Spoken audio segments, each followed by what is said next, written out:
In this lesson, we're going to explore the idea of a Java generic. Before you watch this lesson, it's important that you've seen the previous lesson about linked lists, because in this lesson, we are going to take our linked list and list node classes that we did in the previous lesson and make them generic.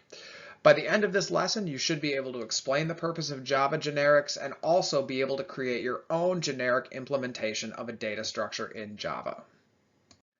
To help you understand what generics actually are, let's take a look at a data structure, the one we made in the last lesson, that is not generic, and that is a linked list. So the linked list that we made in the previous lesson was meant to hold integers, right? So for example, on the right, you can see we say linked list L equals new linked list, and then we add a 5 and we add a 3, two integers, and that creates the linked list that you see on the bottom with the two integers 5 and 3. But what if I wanted a linked list that held something else, not an integer, like maybe some strings? Maybe what I would want to do is say linked list L equals new linked list, but then add some words like avocado and salsa and have that be my linked list. What if I wanted to do that? In our linked list data structure, we had two classes, the list node and then the linked list class itself. And we wrote those so that they could hold integers, a list of integers, right, as opposed to a list of anything else. And if I wanted that linked list to hold different sorts of values, then one option would be to go and rewrite those classes. For example, in the list node, where the value used to be an integer, I could make it a string.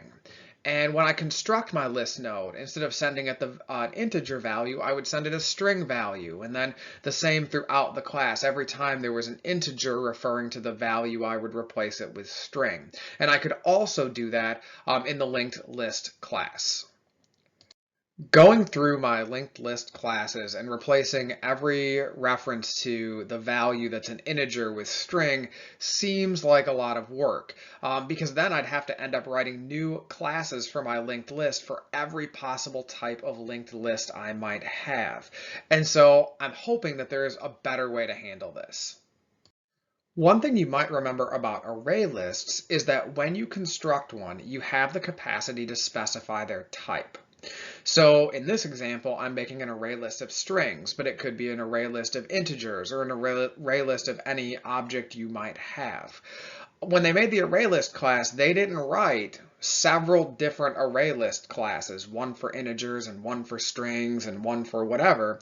They wrote it in such a way that you were able to specify what type of values you wanted your array list to hold. And this is an example of a Java generic.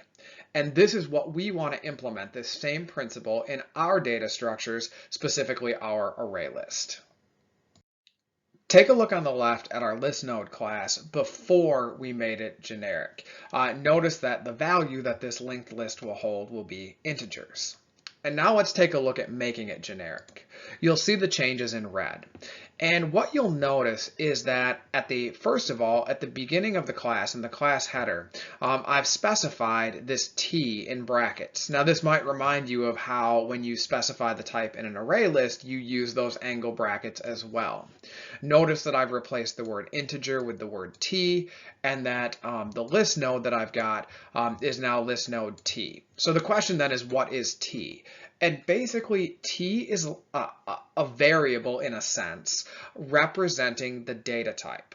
So T is a variable, but it's a variable for the type of data I want. And then when I create an object of this class, I'll specify the value. Here's what I mean by that. So take a look at this example of instantiating a list node. Notice that I say list node string equals new list node string.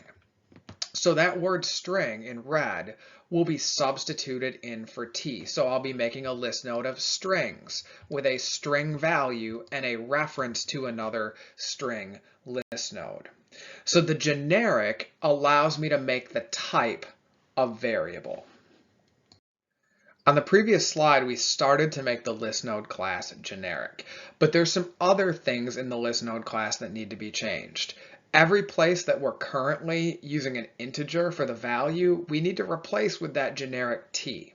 So on your own, I'd like you to try to modify the rest of the list node class and then pause the video, and on the next slide you can check your answer. Here we see the completed list node class made generic. Notice that in every spot where we used to have the word integer, we've replaced it with the generic type t. Check your work and pause the video, make sure it's right before you move on.